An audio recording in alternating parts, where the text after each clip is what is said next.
Hello and welcome to another Wisdom Wants to Watch video. In this video, I'm going to be going over my current TENPAI Dragon deck list. I've been playing it at locals for a few weeks now since the set released, and I've been doing okay with it. I've been topping pretty consistently. So I'm going to go over the main deck, talk about some of the other choices you can make for main deck if you want a bit more consistency, go over the non-engine main deck, and then extra inside, of course. So for the engine, this is pretty standard between most lists. So 3 Pydra, 3 Chundra, 2 Fadra, 3 Kaiman, 3 Summoning, 1 Terraforming, and then 3 Pot of Prosperity. So everyone knows this deck, they talk about OTKs through Pot of Prosperity. That is like true 99% of the time if you're able to set up the OTK.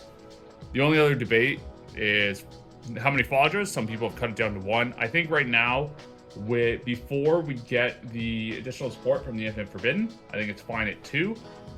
Just because if you draw it and you need to summon it off Erratic Seals or something like that, it is nice to have the second copy. But other than that, pretty standard.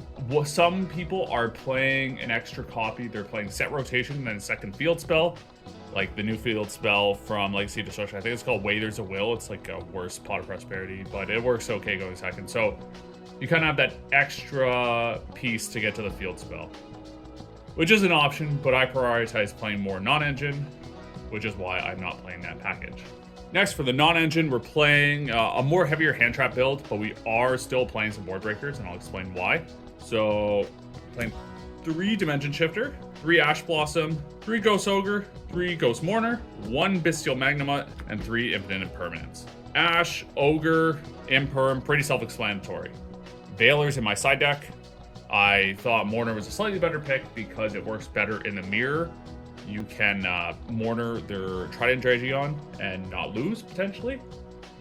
Or it can work under Dimension Shifter, which is kind of cool too.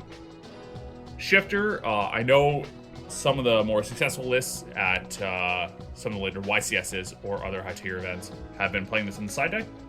But at least for locals, I really like having a main deck. That game 1 Shifter can really throw someone off and sort of have them thinking the whole match like that they have to play around Shifter. So you can force some suboptimal plays just that way by showing it game 1. And you can still OTK through Shifter, especially if they leave an empty board. It's very easy. You can OTK off just the field spell, which is kind of nice. So that is it for the hand traps. This Magnamut's just the summon off seals, and then you play a few more Bestials, or I play a few more Bestials inside deck, so to counter decks like Labyrinth or Voiceless Voice. Then lastly, the board breakers. 3 Forbidden Droplet, 2 Lightning Storm, 1 Harpy Feather Duster.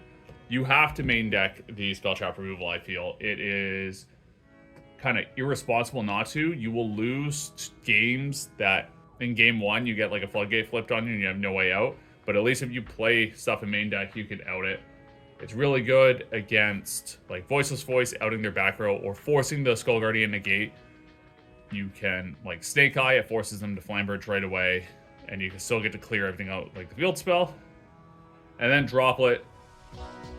Drop is just really good right now. With Melodious, like the pure version, having the targeting protection, it stops like your imperms. With people playing the Melodious faction in general, they're setting up an Appaloosa and a Vortex Dragon, so having Droplet, you can send like your board breakers or other cards that will let you make the cost less severe. And then obviously you can't play Dark Ruler no more because you want to OTK. So that's 40 cards, but I said 41. So what's the last card? Rivalry of Warlords. It is limited, obviously, because I don't think other than Skill Drain there's any Floodgate, or good Floodgate, that isn't at 1 or banned. But you play Mono Dragons. Other folks are probably not playing a Mono deck. Like, I think Melodious would be the only one that is playing, like, Mono Fairy, but, like, Voiceless Voice, Snake Eye, like, you can catch them pretty up there with the Rivalry of Warlords and have an easy win. And even going second, this card is pretty good into those decks, because even if you can't clear their board, you just stand by face Rivalry, and it's very unlikely that they're going to have a main deck out to it, because they're not playing a blind second deck that plays Storm or Feather Duster, like we are. As well, their extra deck outs are probably a different type than what they already have on the field. So they're not going to be able to use an extra deck monster to make SP, most likely, because there's not really any meta warrior decks right now. So moving on to the extra deck, we have 2 Bident Dragon, 1 Transcendent Dragon, and then 1 Trident Dragon.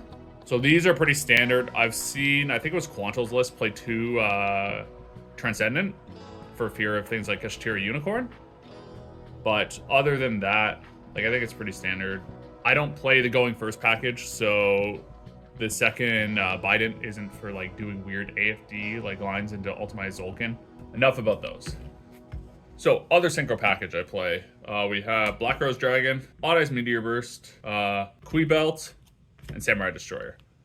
So because I'm playing a heavier link package, that's the debate of whether you play the link package or not, what kind of link package you play. That's why I'm not playing any of the Synchro 10s. Ruddy Rose is an interesting card, but I just couldn't make room for it. Black Rose is because it's funny, because it's Fire Dragon, so sending and summoning, they can't stop it.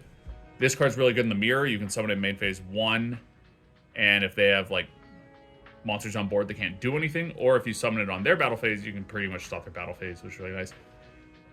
Kui Belt is very interesting. It's a dragon, which is why it's relevant here. When it's summoned, you get to pop a card. So what this lets you do is, like, under Shifter, you can OTK off like just a Pydra, for example, where you can go like Pydra, grab Field Spell, get Chundra, swing, and then go into Kui Belt, pop the Field Spell, and then double attack.